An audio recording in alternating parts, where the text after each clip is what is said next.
Hello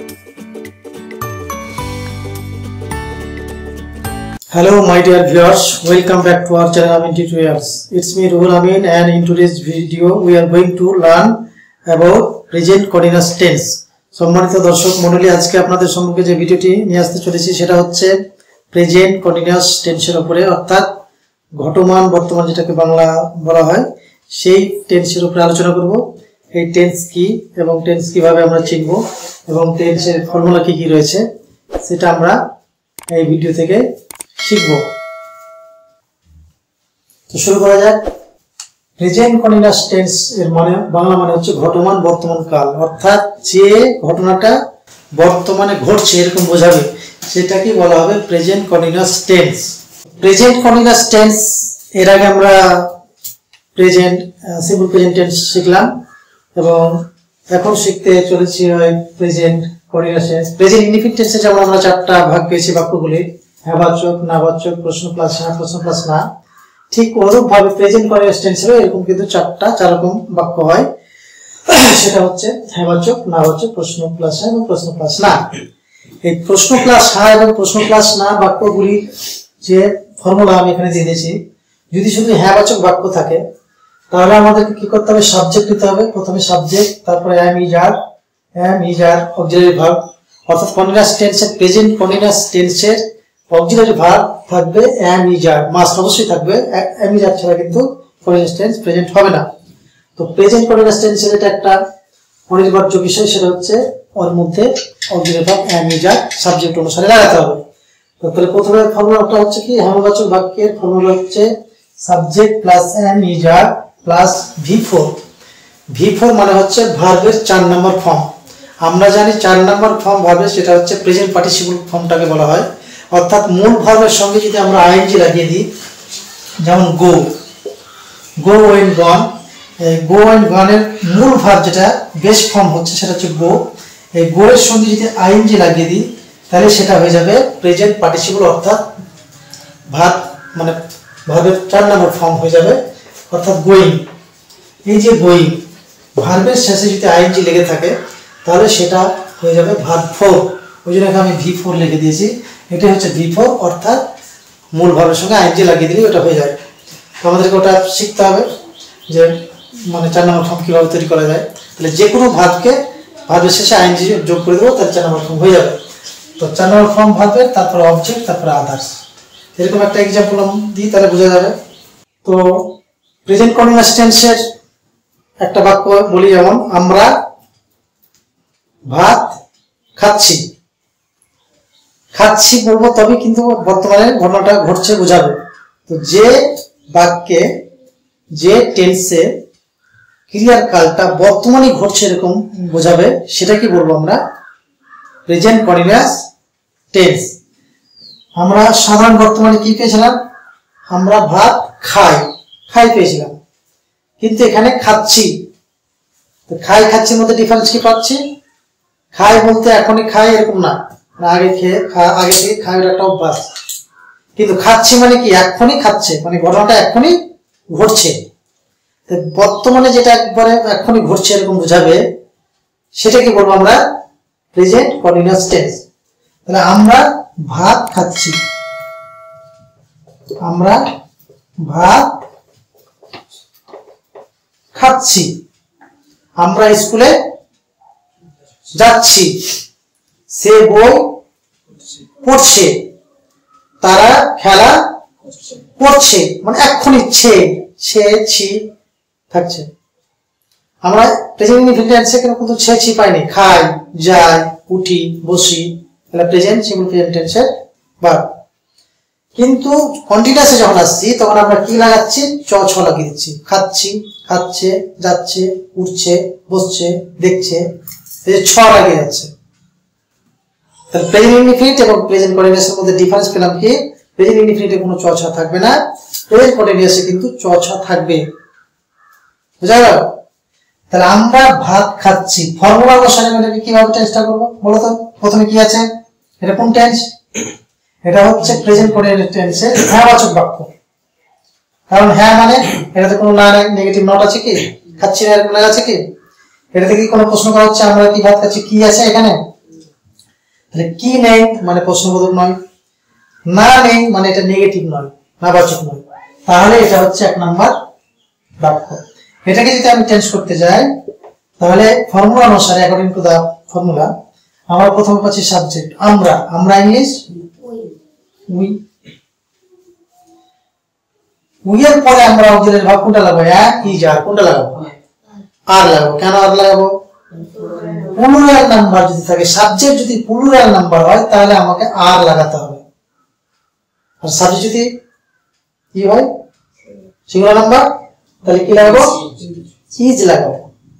কিন্তু I এর বেলাতে কিন্তু এম বসবে। আই তো সিঙ্গুলার নাম্বার, ওখানে কিন্তু ইজ হবে না। আই হচ্ছে একমাত্র সাবজেক্ট যেটাতে শুধু এম বসবে, এম আর কোনো সাবজেক্টের সাথে বসবে না, এম আই ছাড়া। তাহলে আই ইউজ আমরা জেনে নিলাম যে আই মানে এমটা আই এর পরে বসে, কিন্তু বাকি থাকছে ইজ আর আর। এটা আমরা নাম্বার অনুযায়ী ভাগ করে নেব।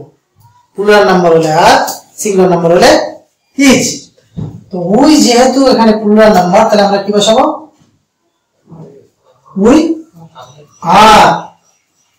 উই আর পেয়ে গেলাম আমরা। এই যে চ-ছয়ের জন্য আর, এই যে চ-ছয় ভার্বের সঙ্গে চ-ছয় লেগে গেছে, এই চ-ছয়ের জন্য আমরা আর দিচ্ছি। এবার মেন ভার্ব কি? খাই, ইট। ইটের কয় নম্বর ফর্ম করতে হবে? 4 নম্বর ফর্ম করলে কি করতে হবে?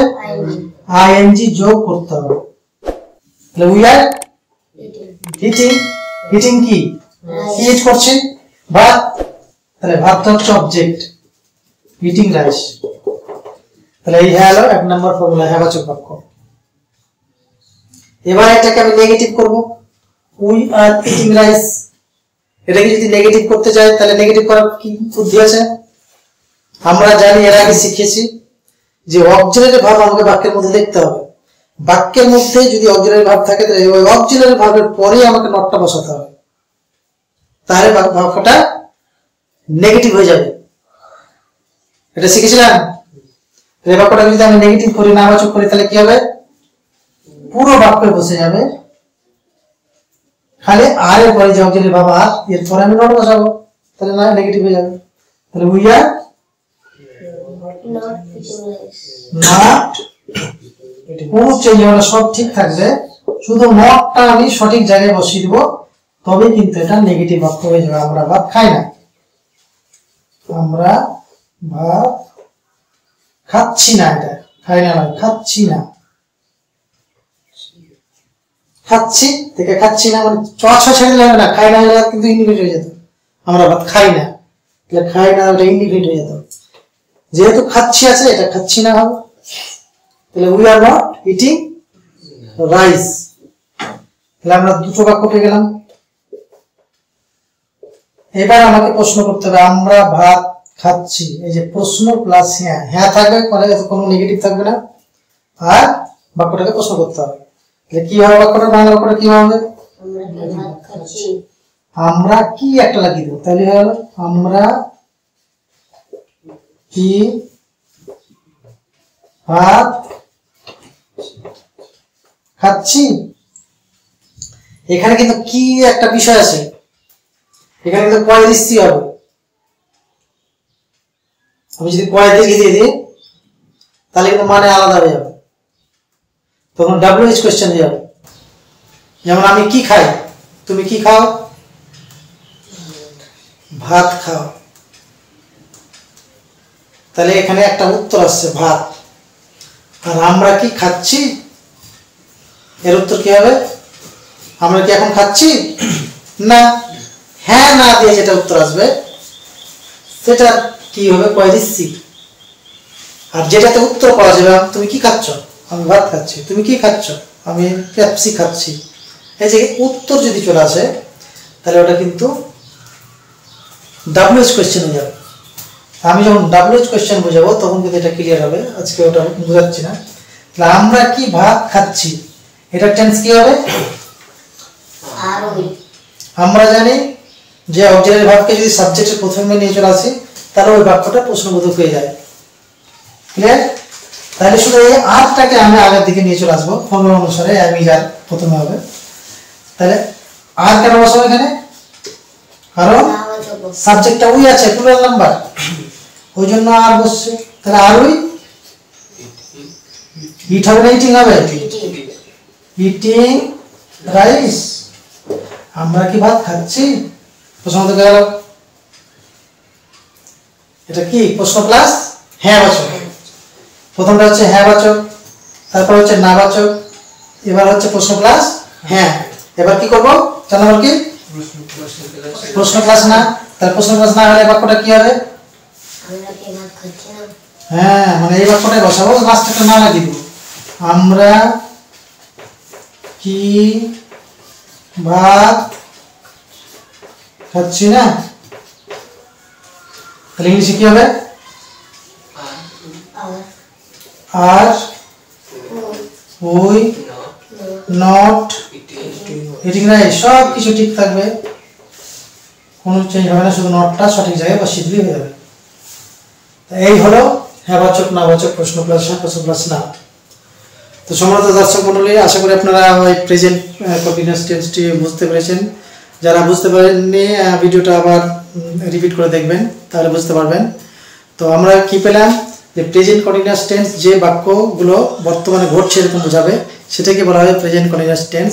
এই প্রেজেন্ট কন্টিনিউয়াস টেন্সের বাক্যগুলিকে আমরা 4 ভাগে ভাগ করব। একটা হচ্ছে হ্যাঁ বাচক, তারপরে হচ্ছে না বাচক, তারপরে প্রশ্ন প্লাস হ্যাঁ এবং প্রশ্ন প্লাস না। এই 4 রকম বাক্যকে যদি আমরা গঠন করতে শিখে যাই, তাহলে প্রেজেন্ট কন্টিনিউয়াস টেন্সের আমাদের আর কোনো দুর্বলতা বা উইকনেস থাকবে না। তো যাই হোক, এখান থেকে ভিডিওটি শেষ করতে যাচ্ছি। যারা আমাদের ভিডিওকে দেখছেন নিয়মিত, তারা দেখতে থাকবেন, লাইক করবেন, শেয়ার করবেন, এবং যারা এখনও ভিডিওটা আমাদের সাবস্ক্রাইব করেননি, সাবস্ক্রাইব করবেন, যাতে পরবর্তী ভিডিও সঙ্গে সঙ্গে আপনাদের কাছে পৌঁছে যায়।